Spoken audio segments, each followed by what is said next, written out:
अल्हम्दुलिल्लाहि रब्बिल आलमीन वस्सलातु वस्सलामु अला सय्यिदिल मुरसलीन अम्मा बाद फ़ाऊज़ु बिल्लाहि मिनश शैतानिर रजीम बिस्मिल्लाहिर रहमानिर रहीम।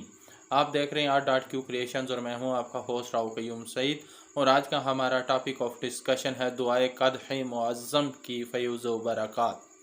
दुआए क़द्ह मुअज़्ज़म कुरानी और रूहानी मनाजात का मजमुआ है। ये दुआ बेपनाह फ़यूज़ व बरक़ात की हामिल है, इस वजह से बेशुमार उर्फ़ा और सुलह के मामूल में रही है, जिसकी बिना पर इन्हें कुर्ब इलाही मैसर हुआ।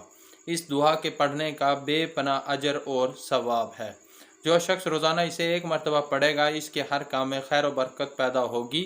जो शख्स इसे रोज़ाना बाद नमाज फ़ज्र और बाद नमाज इशा 41 मरतबा पढ़ने का मामूल बना ले और 7 साल तक बिला नागा जारी रखे, इसे अल्लाह ताला की कुर्बत हासिल होगी और वो मकाम वलायत पर फाइज हो जाएगा।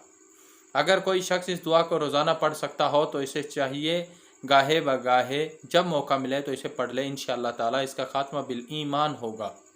और जो शख्स रोज़ाना इसे एक मरतबा पढ़े वो आलम बरज़ख में अज़ाब कब्र से महफूज रहेगा।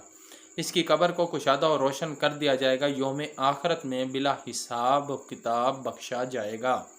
गर्ज ये कि आखिरत की हर मंजिल में इसे राहत और इज़्ज़त मिलेगी। इस दुआ को पढ़ना बीमारी की शफा याबी के लिए भी बहुत अक्सीर है और इसे पढ़ने वाला जिन भूत बला जादू टूना से महफूज रहेगा।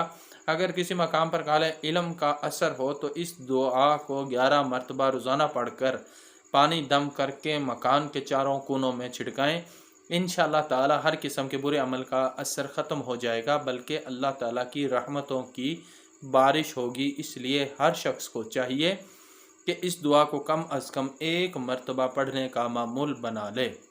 तो ये थी आज की अहम तरीन वीडियो। उम्मीद है आपको पसंद आई होगी। Thank you. अल्लाह हाफिज़।